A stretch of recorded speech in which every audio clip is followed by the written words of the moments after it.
mga kamister magsasaka. Dito tayo.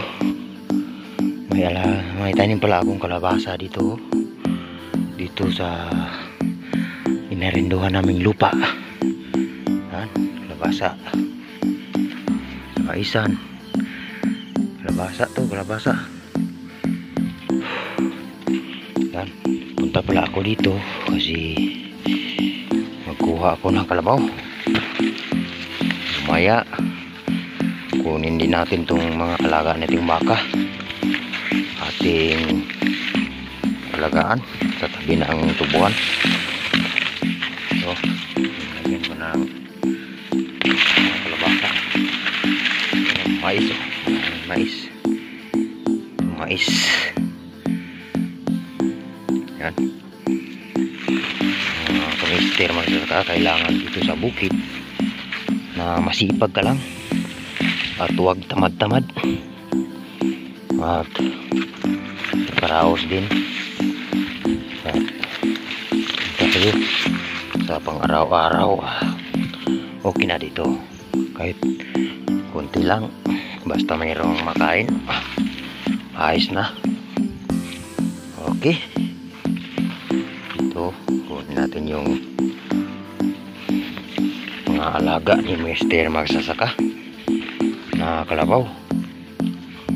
Tingnan kung ano nang nangyari, busog na ba o wala bang kain. Yan, dito malaking sira dahil paliyasana ito, kaso yung tubig dito mapupunta lahat kasi yung lawa kasi ito. Okay, yan, nandito na ang mga alaga nating kalabaw.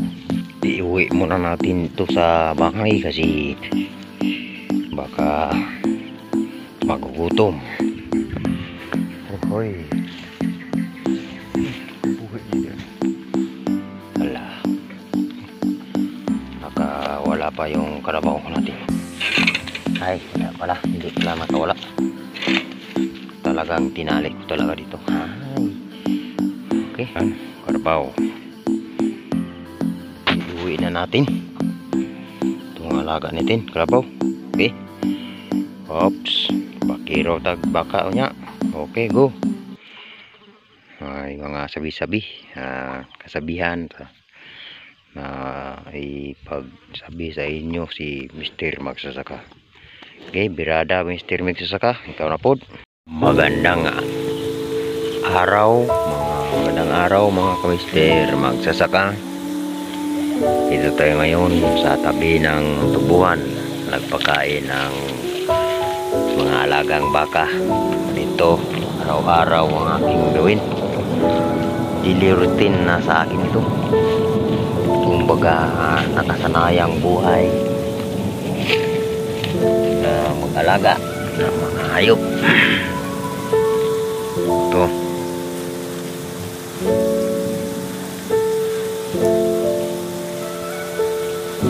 at yan, tanggapin natin kung ano ang buhay na binigay sa atin ng Diyos. Alam ko namang yung iba may mataas na antas sa kanilang buhay, at ko natiling mababa, pero hindi ko sinisi ang Panginoon kung ano ang narating o hindi ko marating. Ibinigay yun sa kanila ng Panginoon kasi kailangan nila. At sa akin naman, kontento lang ako na ganito ang buhay, kahit hindi mayaman, basta wala lang sakit. At yung iba naman mas mahirap pa sa akin, may walang lupa. Swerte na nga ako, may malalaking lupa ang aking mga magulang para akin ding mapangalagaan. Sabi na nga, may kasabihan nga di kontento o kontento ka kung anong meron sa'yo ngayon, o lagi kang magpasalamat sa Diyos kung ano ka ngayon, at kahit sa mga mas mababaw na mga tulad ng isang kamay, kailangan hindi pantay-pantay ang tao. Ganun lang ang aking sabi sa mga sabihin. Hindi tayo maging tamad, hindi tayo mag-abuso sa karapatan ng ibang tao o manakit ng ibang tao. Sa atin lang maging komportable, kontento kung ano man ang marating sa buhay. Kung ano ka ngayon, kailangan magpasalamat ka sa Diyos. Yan lang mga mister magsasaka sa aking mga sabihin sa paningin sa aking mga buhay. Minto kayo below at tama ba o may mali ba akong mga nasabi, mga paningin sa buhay ba? Ganun lang. Ako, nagkontento lang ako na ganito ang aking buhay. Hindi na ako mangarap pa na mas ganito lang. Ay makain sa 3 araw. Sa isang araw, 3 bisis ka makakain. Ayos na yan. Ayos na sa akin yan. At may mga halaman at may mga alaga. Ganun lang ang simpleng buhay na kung bigyan ako ng kasama sa buhay, kailangan tanggapin niya ako na buong puso. Kung ano man ang silbi, wala tayong ipagmalaki dito sa ibabaw ng mundo, kasi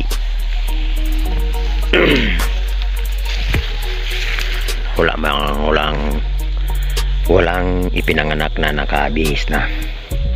Lahat ay nakaubad. Lahat ay hindi permanente dito sa mundo. Kaya ayusin natin at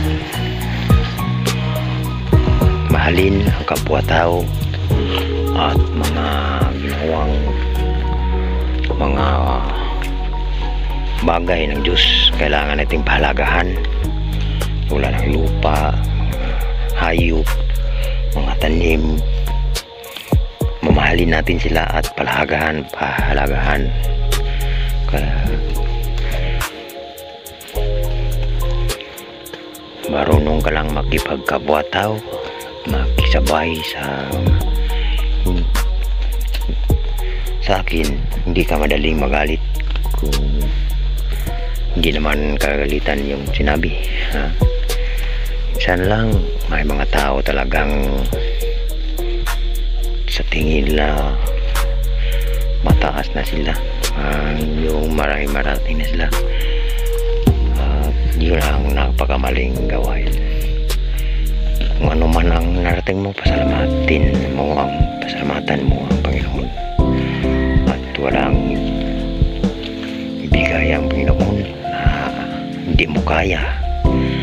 Ang ibigay na problema ang Diyos, para hindi mo kayanin. Ang lahat ng ibinigay ay kakayanin sa tulong ng Diyos. Okay, ito maganda dito sa bukid, may mga mais.